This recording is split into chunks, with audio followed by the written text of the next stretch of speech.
여러분 안녕하세요. 저는 소방 아카데미에서 국어 강의를 하고 있는 이루다 국어 이은정입니다. 자, 오늘부터는 저희가 국어 시험을 위한 기본 내용을 숙지하기 위해서 공부를 할 건데요. 오늘은 문법부터 공부를 시작하도록 하겠습니다. 자, 책을 보시면 제1장 언어와 국어라고 얘기해서 언어의 이해부터 내용이 시작되는데요. 요 앞부분은 여태까지 시험에서 항상 출제되어진 부분이고요. 여러분들이 이 부분을 읽어보시면 사실은 너무 오랫동안 들어온 부분이라서 굉장히 익숙하실 거예요. 근데 익숙한 것과 잘 아는 건 다른 거죠. 그래서 이번에 짧게 공부를 해가면서 정확히 기본적인 내용이지만 머릿속에 숙지하고 넘어가도록 하겠습니다. 자, 먼저 언어의 개념에 대해서 시작을 할 건데요. 언어는 인간과 다른 동물을 구별하는 가장 중요한 특징이에요. 자, 동물들도 사실은 말을 하는 것처럼 보여요.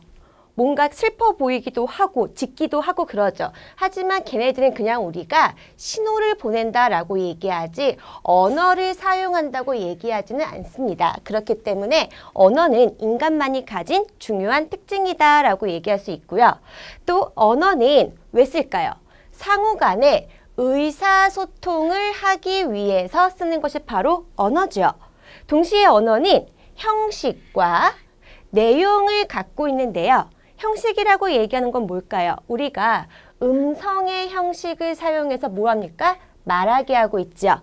그러면 거기 말하기에 담겨있는 내용을 우리가 들으면서 이해를 하게 되는 것. 그 다음에 뭐 할까요? 문자를 또 사용하기도 하죠.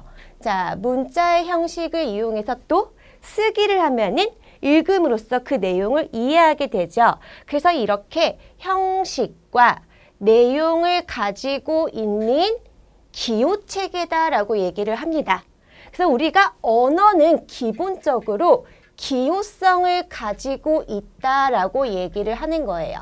자, 우리가 나중에 언어의 특성에 대한 공부를 하게 될 거예요. 근데 제가 거기에서 언어의 기호성에 대한 얘기를 뺐어요. 왜냐하면 언어가 가지고 있는 가장 기본적인 특성인데 그것은 개념에 속한 거기 때문에 제가 뺐으니까 여러분들 기억하셔야 돼요.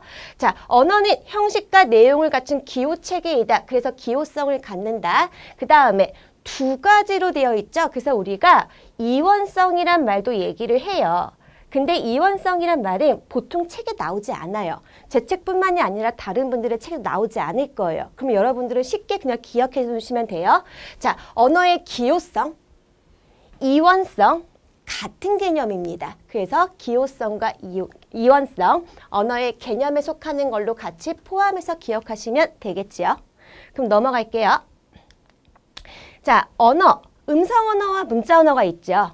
자, 음성 언어다라고 얘기하는 거는 표현을 뭘로 해요? 말하기로 하죠. 저 지금 여러분들께 말하기 하고 있지요. 그럼 여러분은 들으면서 그 내용을 이해하고 있지요. 자, 요건 너무 당연한 거. 그럼 여러분들이 기억하실 건 뭐냐? 바로 요겁니다. 음성 언어는요, 말하는 순간에 사라져요. 뭐 녹음기를 이용해서 기록하고 이렇게 영상으로 기록하고 이런 거 일단 치지 않는 거예요. 말하는 순간 사라져요. 그래서 일회성을 갖고 순간성을 갖는다라고 얘기합니다. 그러면 문제가 있죠. 그 순간에 그 자리에 없던 사람들은 그 말하기 내용을 들을 수가 없어요.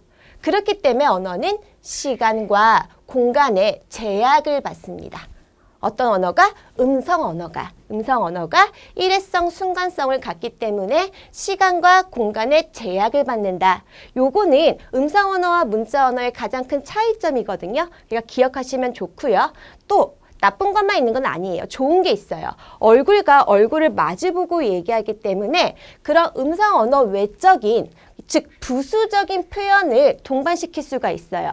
제가 만약에 여러분들께 말을 할 때 강조를 하고 싶어요. 그러면 표정의 변화를 줄 수 있고 목소리를 크게 낼 수도 있고 아니면 말을 천천히 한다거나 빨리 한다거나 조절할 수 있지요. 그런 표정들, 억양들, 그 다음에 목소리의 고저 아니면 몸짓 이런 것들은 언어 외적인 부수적 표현이라고 얘기할 수 있어요. 이거는 음성 언어가 가지는 장점이 되겠지요.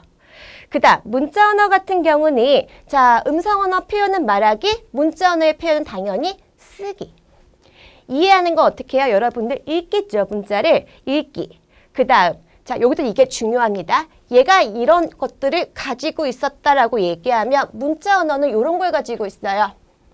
자 문자는 썼기 때문에 기록이 가능하죠. 그렇기 때문에 잘만 보존한다면 영구적으로 보존할 수도 있어요.